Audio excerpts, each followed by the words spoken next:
So it's a night like any other, head down to the local game store, play some EDH games, and this is at a time when I actually had a lot of physical paper EDH decks on me.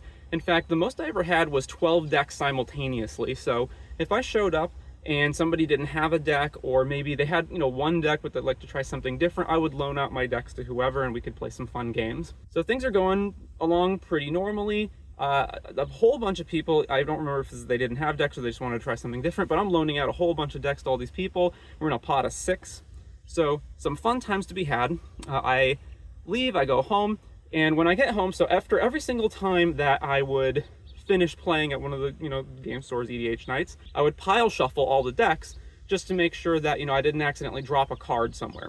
And so this night when I get home, I discovered that I have 5 cards missing between 3 decks. So I'm like, okay, which cards are missing? So I lay them all out and I'm looking them over. I didn't have my deck list written down anywhere, but I was pretty good at remembering what was in them. And eventually I figure out that the cards I'm missing are 3 Force of Wills, a Damnation, and an Onslaught Flooded Strand. So clearly I didn't just drop 5 cards from 3 different decks. They were stolen. And the thing is, I actually have a suspect pool because it could only have been one of the 5 people that I'd lent decks out to that night. We were in the same pod with the same 6 people the whole night. The problem is I have no evidence against any of them. I can't just start randomly pointing fingers and hope somebody confesses. And so while I had my suspicions, I ultimately never found out who took them. And so at that point, I made 2 vows to myself. The first was that I would never not proxy. I'd have a deck that would have my real version of the card, and then if I had extra decks, I would just proxy them all. But more importantly, I made a vow that I'm never loaning cards to anyone ever again. I'm never lending out a deck. I'm never loaning cards. That's it. These were people that I thought were my friends, or at least I knew them. I saw them around the game store the whole time. They weren't just random people who showed up that night, and I can't even trust them. Well, I'm never loaning cards out. And so there is a part 2 to this story, but let's pause it for here and come back later. So this next story is called The Camera Guy. So I'm at Grand Prix Las Vegas, and this is the GP that had the debut of the first Modern Masters set. So the format is Modern Masters Sealed, and I did extremely well, better than I've ever done at any other event here. So it was a 9-round event, and I was 8-0 at the end of the day. There was one more round to go. So I sit down for my 9th match. Now, of course, at this point, everyone who's 8-0 is locked into day 2, but of course your overall score still matters. So I sit down to my match, and my opponent has this plastic or metal apparatus around his neck, and then it comes off, and then in the middle there's a tiny camera. He sits down to the match and he says, hey, I record all of my matches and then I upload them on YouTube later. Is that okay with you? I said, oh yeah, sure, that's great. What's your YouTube channel? So he tells me, we sit down, we start playing the match. Things are going pretty well. We get 1-1, so it's game number 3. Whoever wins this game wins the match. So he gets down to only 5 life left, taps out. He's got no possible action on the board, so I untap and I go, Shrapnel Blast you. So 5 damage directly to him. He's obviously going to lose here. There's no possible way he has any interaction for this because he doesn't have any mana untapped. He has no possible way of stopping this. So he just looks at the Shrapnel Blast and he just stares at it and he doesn't say anything. And 2 minutes go by and I'm just sitting there waiting for him to acknowledge that, okay, he's lost the match. Time is going by, I'm like, okay, I guess I'll specify that this is the artifact that I'm sacrificing, if that helps. I don't know what the delay is. So he just keeps staring at it, and just minute after minute goes by. He eventually raises his hand, he calls for a judge. So a judge walks over, and he says, my opponent cast Shrapnel Blast, but it took him a long time to tell me which artifact he's sacrificing. So the judge looks at me and I go, yeah, I said Shrapnel Blast and I'm specifying that I'm sacking this artifact as the Shrapnel Blast. So the judge looks back at him and he goes okay, so that seems to be the situation.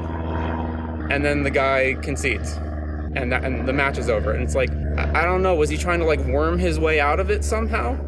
So the kicker to this, of course, is that, so later on, I look up his YouTube channel and you'll be shocked to learn that he did not upload that match. I guess the data just must have got corrupted or something. So this next story is called Judging Overtime. So I'm going out to a larger event. I don't remember if it was a Grand Prix or not, but it was a bigger event held in a convention center. And I had judged some events before, but never any at this scale and never as part of a team. So I get there and I'm part of, I believe it was a 3 or 4 person judge team.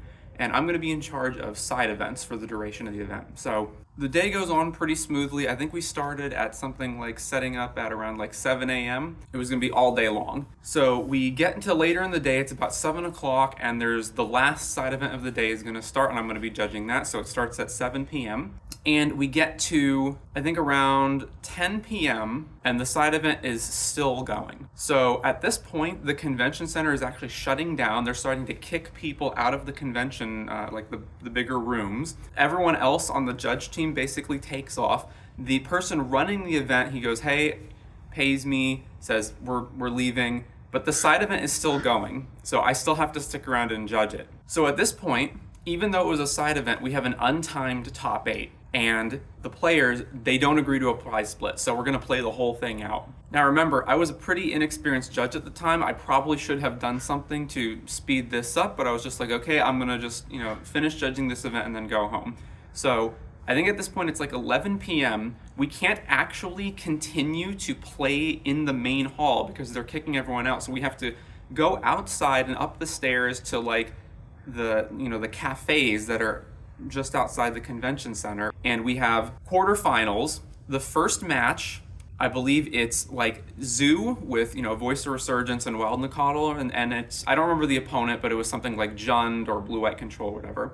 The first game goes on for an hour, and the players, they're playing at a reasonable rate. I am watching them like a hawk to make sure if anybody starts slow playing, I'm gonna pounce on that so we can get the event going quicker. But no, it just literally took that long to finish. So by the end of just the quarterfinals, the match had gone on for 2.5 hours. So now we're at the point of, we're now in the semis, and now we're down to, of course, 4 players who can do a prize split. So here's basically the difference in the prizing. I don't remember the exact numbers, but it was something along the lines of, if the player doesn't split and they go all the way and get first place, they're gonna make something like $150 in store credit or whatever it was. If they split, they get something like 75. One of the players still refuses to do a prize split, even though at this point it's midnight and we're playing outside on the cafe tables. So, all right, we keep going. I really should have implemented something like, a sudden death where, okay, we just got to get this thing going. But again, I was an inexperienced judge at the time. So we play the whole thing out. I think it was around 1 a.m. by the time we actually got out of there, and thank goodness, I think the players agreed to split in the finals, so we didn't have to play out the final match. But what can happen when you I don't think they should have untimed top 8s is basically what I'm saying, because this kind of nonsense can happen. But anyways, it is what it is. So I'm in a tournament, I'm playing Devoted Druid combo, which means you get Devoted Druid, you get Vizier of Remedies, you make infinite green mana, you funnel that into an outlet. In this case, it's going to be Duskwatch Recruiter, activate it a whole bunch, go through your whole deck, find Walking Ballista, shoot the opponent. So, untap, take my turn, I've got Duskwatch and Devoted Druid in play, some other creature, I'm going to Eldritch Evolution that creature for Vizier of Remedies, so I do that, and then after I get the Vizier of Remedies into play and I make the infinite green mana, I realize that my opponent didn't cast any spells during their last turn, which means Duskwatch should have flipped over during my upkeep, which means that by the time I could cast Eldritch Evolution, I wouldn't have the Duskwatch able to be activated anymore. So I call a judge, and he rules that the opponent can choose to put the trigger on the stack now. But even if they do that, technically I've already made all the infinite green mana, so I can still funnel all of that mana into Duskwatch Recruiter before it flips over. So at this point, I have a choice to make as to what kind of player do I want to be. Because technically within the rules, the way the judges ruled this, I can still just put all the mana into Duskwatch and go find Ballista, then Duskwatch will flip over and I still win the game anyway. And I decide that I shouldn't have been able to do that, so I'm just going to pretend as if I don't have the ability to do that, and I'm going to allow Duskwatch to flip over, and then I'll take it from there. Which, of course, is actually actively detrimental to me, because if the Duskwatch had been flipped over, I would have taken other courses of action. Now, fortunately, I still wound up winning that match anyway, but it does go to show, it's kind of like, what kind of player do you want to be? Is it worth it more to win the game and, win the prize, or is it worth more to you to keep the integrity of the game intact? I don't know. There could be different interpretations of this. Maybe you have a different opinion of what you would have done in the situation, but I felt like it would have been scummy to do it the other way. So if you recall in the earlier story, I had my cards stolen, and I made a vow that I was never lending cards to anyone ever again. So Fast forward, it's some time later, and I'm headed out to a local tournament, and I get a message from a player's friend. So this is a player I had known, but I wasn't friends with him. Like, I didn't know him intimately, but I knew of him. He's also a circuit grinder, just like I and a bunch of other people are. And one of his friends reaches out and they says, "Hey, this guy wants to play Mardu Pyromancer, but he's missing Monomorphoses. Does anyone have a playset?" And at the time, a copy of Monomorphos was about $10, and I did have a playset of Monomorphos I wasn't using. So my initial gut instinct was, well, I don't loan cards to anybody, so that's not happening. But then I took a step back and I thought, what kind of person do I want to be? Like, do I want to be the kind of person who is never gives to anybody, I just take? So I know who this guy is. I know exactly who the cards I'm lending are going to and who I'm getting them back from. Other people are aware that this person is borrowing cards, so if he tries to renege, then that's going to be an issue for him.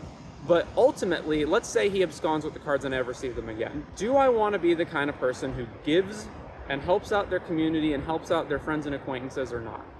And so ultimately I made the determination that yes, sometimes you're going to get burned, but it's better to be the person who's the giver and sometimes gets burned than otherwise. And of course, it was all fine. He borrowed the cards, played them, gave them back. And so while that earlier time of having my cards stolen was definitely unpleasant, I think it ultimately led to a better worldview.